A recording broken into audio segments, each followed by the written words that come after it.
మరి ఈరోజు world population day. ఈ పాపులేషన్ డే సందర్భంగా మనం నిజంగా కూడా మనం అధిక జనాభాలో ఉన్నాం. దీన్ని ఎట్లా కంట్రోల్ చేయాలనేటువంటిది దాని మీద మేము నిరంతరం పనిచేస్తూనే ఉన్నాము. ఆల్రెడీ మనము కంట్రోల్ కూడా చేయడం జరిగింది. ముఖ్యంగా మనము ట్యూబెక్టమీ క్యాంప్స్తోని అనేటటువంటిది మనము కంట్రోల్ చేస్తాము. అదేవిధంగా వ్యాసెక్టమీ క్యాంప్ కూడా ఈ మధ్యన మేము ఎక్స్పర్ట్స్ను తయారు చేసినాము. అప్పుడు ఈ మధ్యన జ్ఞాపకం మేము ఇస్తూనే వ్యాసెక్టమీ క్యాంప్ కూడా కండక్ట్ చేస్తున్నాము.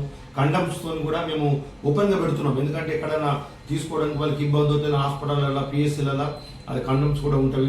ఇమీడియట్గా ఇంజెక్షన్ కూడా వచ్చింది. ఇప్పుడు 3 monthsకి ఒకసారి ఒక ఇంజెక్షన్ తీసుకుంటే వాళ్ళకు కూడా రెగ్యులర్గా మందులు వాడాల్సిన, అంటే ఓరల్ పిల్స్ వాడాల్సినటువంటి అవసరం ఉండదు. అది 3 monthsకి ఒకసారి ఇంజెక్షన్ తీసుకుంటే అది కూడా స్పేసింగ్లో మంచిగానే పనిచేస్తుంది. సో ఈ సంవత్సరం ఒక థీమ్ ఉంది, healthy timing spacing between the pregnancy for planned people. విషయం ఏంటంటే హెల్దీ టైమింగ్ అంటే మనము ముందే ఆరోగ్యకరమైనటువంటి స్పేసింగ్ చేసుకోవాలా. ఫర్ ఎగ్జాంపుల్ ఫస్ట్ ప్రెగ్నెన్సీ అయింది, కనీసం ఒక కాన్పుకు ఇంకో కాన్పుకు 3 సంవత్సరాల గ్యాప్ ఇవ్వాలా. అది ఇవ్వడం వల్ల ఏమవుతుందంటే తల్లి ఆరోగ్యంగా ఉంటుంది, గర్భసంచి కూడా మంచిగా రిట్రాక్ట్ అవుతుంది, ఆమె ఎనీమియా కండిషన్ ట్రీట్ అవుతుంది, బాబు కూడా ఒక పాలు వదిలిపెట్టి ఒక స్టేజ్కి రావడానికి అవకాశం ఉంటుంది, ఆయన కూడా డెవలప్మెంట్లో ఉంటాడు. సో ఇవన్నీ దృష్టి పెట్టుకుని కనీసం 3 సంవత్సరాల అంతర్యం ఇవ్వాలి. అదేవిధంగా చైల్డ్ మ్యారేజెస్ని మాత్రం మేము బ్యాన్ చేయాలా. బిఫోర్ 18 years ఉన్నటువంటిది ఖచ్చితంగా మంచిది కాదు. ఎందుకంటే ఆడపిల్లలు ఆరోగ్యంగా ఉండాలంటే వాళ్ళు మంచి బోన్ డెన్సిటీ కానీ, తర్వాత మస్కులోస్కెలటల్ కండిషన్ కానీ, సైకలాజికల్ కండిషన్ కానీ ఇవన్నీ ఎఫెక్ట్ చేస్తాయి. చైల్డ్ బిఫోర్ 18 మ్యారేజ్ చేస్తే వాళ్ళకు అంటే మ్యాచ్యూరిటీ రాదు, పిల్లలకు ఆలోచించే శక్తి ఉండదు. కాబట్టి బాల్య వివాహం కూడా మ్యాక్సిమం కటప్ చేయాలా. గవర్నమెంట్ కూడా స్పెషల్ ఫోకస్ పెట్టింది. ఈ మధ్యన జరగటం లేదు. ఈవెన్ ప్రెగ్నెన్సీ కూడా ఒక ఏజ్ తర్వాత వస్తేనే వాళ్ళకు వాళ్ళు తట్టుకునే శక్తి ఉంటుంది. డెలివరీ టైంలో కానీ, ఆపరేషన్ అవసరం వచ్చినా కానీ తట్టుకునేటటువంటి టైం ఉంటుంది.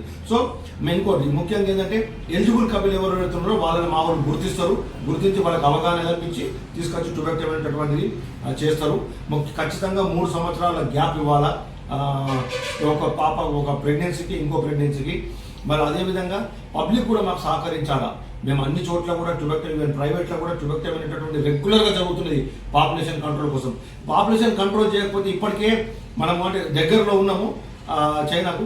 సో బెస్ట్ ఏంటంటే అన్ని రకాలటువంటి మనం కేర్ తీసుకుంటే జనాభా తగ్గుదలకు మనము జాబ్స్ కానీ, తర్వాత ఇంకా ఏ ఇతర రకమైన ఫెసిలిటీస్ మనము తక్కువ ఉన్నప్పుడు ఎక్కువ ఫెసిలిటీ ప్రొవైడ్ చేయగలుగుతాం. క్రౌడ్ ఎక్కువ ఉన్నప్పుడు తగ్గుతుంది. కాబట్టి ఖచ్చితంగా మనం యొక్క ఈ ప్లానింగ్ అనేటటువంటిది చేయాలా. చేస్తేనే మన ఫ్యూచర్ ఉంటుంది. పబ్లిక్ కూడా అందరూ కూడా మాకు సహకరించాలా. మేము ప్రైవేట్ డాక్టర్స్ కూడా ఇన్స్ట్రక్షన్స్ ఇచ్చినాము.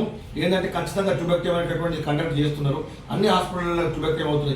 ఇంతకుముందు క్యాంపులే పెడుతుంది. అట్లా కాకుండా ప్రతి చోట కూడా ట్యూబెక్టమీ క్యాంప్స్ అనేవి జరుగుతున్నవి. ముఖ్యంగా MCHలో మంచి మెటర్నల్ కేర్ వచ్చింది మనకు మెడికల్ కాలేజ్లో. అదేవిధంగా నర్సాపూర్జీలో ఉంది, అదేవిధంగా ఖానాపూర్లో ఉంది, బైన్సాలో ఉంది. ఇన్ని చోట్ల కూడా మీరు ఈ ట్యూబెక్టమీ ట్యూబెక్టమీ అనేటటువంటి దాన్ని మీరు పొందవచ్చు. మేము కూడా అక్కడికి రెఫర్ చేస్తున్నాము. వ్యాసెక్టమీ చేసే స్పెషలిస్టులు కూడా ఉన్నారు మా దగ్గర. అవి కూడా పబ్లిక్ అవగాహన తెచ్చుకొని దాని మీద కూడా ముందుకు వస్తే, ఒకవేళ ఏదైనా కారణాలతో లేడీస్కు చేయమని ఉన్నప్పుడు మగవాళ్ళు కూడా ముందుకు వస్తే కోత కుట్టు లేని చిన్న ఆపరేషన్, అది చిన్న కొంచెం మిల్లీమీటర్స్లోనే ఉంటుంది. అది యాక్చువల్గా ఒక 2 hours తర్వాత ఆయన రొటీన్ వర్క్ కూడా వెళ్ళిపోవచ్చు. కాబట్టి వ్యాసెక్టమీ అనేటటువంటిది ఇంకా ప్రిఫర్డ్ జెంట్స్లలో. లేడీస్కి అయితే కడుపు కోత అవన్నీ ఉంటాయి. కాబట్టి ఇక్కడ ఇవన్నీ తగ్గింపు ఉంటాయి, ఈజీగా వెళ్ళిపోవచ్చు. మగవాళ్ళు చేసుకుంటే ఎటువంటి ప్రాబ్లం ఉండదు. దాని మీద ఏమైనా ఆపోహలున్నా మమ్మల్ని అడగచ్చు. మేము డౌన్ మేము సమాధానం చెప్తానికి రెడీ ఉన్నాం. సో అందరం కలిసి పాపులేషన్ అనేటువంటిది కంట్రోల్ చేద్దాం.